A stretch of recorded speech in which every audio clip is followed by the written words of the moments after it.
Hi Sally, so this is just the instructions video that I was talking to you about, just to give you a refresher on how to access and update the website and how to make some changes as well. So first of all, you've had an email from me with a link and your username and password. If you click on the link, pop in your username and password, that will then load up Bramble and that will bring you to this screen here. So as we said before, you'll get some strange symbols and things appearing more than once, such as the slider. You can completely ignore that. As we discussed before, we just have different elements turned on and off for mobile phones.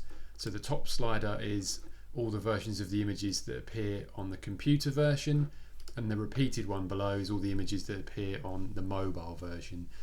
So you will see things like that. You can scroll past those and ignore them, and as you've already seen and done before, every section you then click highlights in green with a green box. You're then free to go in and make any text changes that you want to, just like you would a Word document. So that's pretty straightforward. We sort of covered all of that before. Every element you click, for example, if you want to amend the names of the businesses in here, you'll just go in and name them.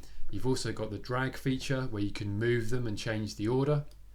So for example, if you wanted Center Stage to be the first one, you would just drag it over to the left. And then also, to recap, you have an undo button. So if you didn't mean to make a change, you can hit undo and it will put it back. And also, if you've made all sorts of errors or you're not quite sure that what you've done is correct, as long as you don't hit the publish button and you just exit, you'll do no damage at all. So if you make mistakes and then you publish them, that's when you have a problem, like we discussed before.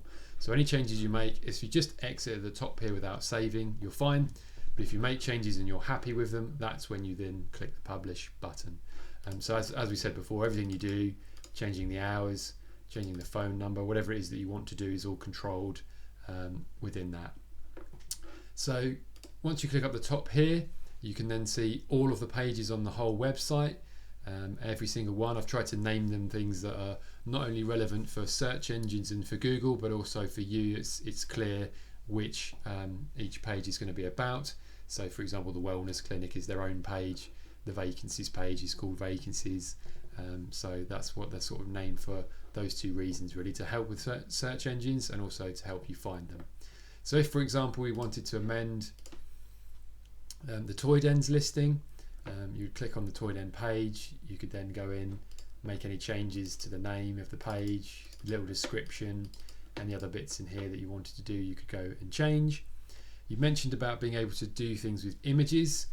That is actually fine. There's just one thing you have to be aware of. So for example, if I wanted to upload new photos here, if they're all been taken off the same camera or phone and they're all landscape, they'll all fit perfectly. If they've been cropped in any way, or some are portrait and some are landscape, obviously that will give you a bit of a sizing problem. So just be aware that if you're going to put images in, you'll want them to be the same sort of shape and size. So the best practice is take them all on the same digital camera and upload them all and do them all landscape, and then you won't have any sizing problems at all. But I can give you an example of that. So if we just take the last photograph and we do a duplicate of that, if we then click off that, if I wanted to upload, let's just say there's a random file on my desktop there, we click the image that we want to replace. So it's just this one I've duplicated. Click change the image. It'll ask us where the new image is. So if I just drag a random image off my desktop, that will then upload, and you can see that will then sit in there. But because I haven't done any sizing changes with that, if I put it next to the other rows, you'll see it's actually a bit shorter. So because of that, we've got a bit of a sizing problem. It can't put them all in a nice line because that one is shorter than this one, which is longer. So that's what I was sort of just explaining about. Trying to make sure they're all the same shape and size just means they'll all line up nicely. So that's a good tip. And again, I've made some changes here, but I'll just leave and I won't save those changes. So I've done no damage. So if you're not sure about images, let me know, and obviously I can upload images for you. So for example, you have half an hour a month of completely free support from me. So if one of the businesses sent you new photos and you'd rather me put those on, that's fine, I can do that for you. Or also, if you want to do it, have a go at it, and then they're not quite lining up or you've got any sort of problem, do it, have a go at it, save it, and then let me know, and I can obviously then sort them all out for you and size them and make sure they're correct. So going back to any other image or any other slider, if you don't want an image, you can just hit the trash can and it will remove it, and that then is gone. So that's another thing about images. You can also, obviously, as we briefly discussed, you can change the order using the move tool, and then obviously any that you no longer want, you can remove, and that goes for anywhere on the page. So for example, if you don't want this whole image here, you can click the whole image, and rather than using the tool here, because that's the whole row of images, you could delete the whole row there, and then that whole image is gone. So slightly different there if you've got a row of a big green row bar with one image in the middle. If you were to delete it here, it still leaves a strange box, so then you'd use the main remove on the left if you have an image like that. But that will make sense as you sort of come to do things. You'll start to learn how things like that work.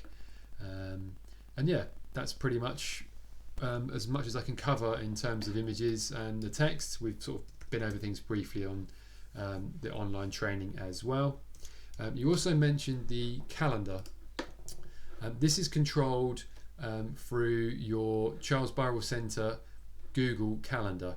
So Danny set that up, and then basically what happens with the calendar is all of these events, Danny or somebody has been inputting those into your Google Calendar, and then when they do that, they automatically appear on the website. So hopefully somewhere you've got a username and password for the Charles Burrell Centre's Google Calendar. So if you have, just go in, delete any events, change any events in the coming months as you need to, and they will automatically update, because this is just a live feed across to your Google Calendar. So any changes you make to your events on your Google Calendar will automatically update and appear on this page of the website. If you don't have that login, let me know. I don't think I will have kept that on file, but I might have done. So if you do need some help with that, let me know. So yeah, I hope that gets you around everything. And as we've mentioned today already, I've already changed the logo over to the new version, so that's been done for you.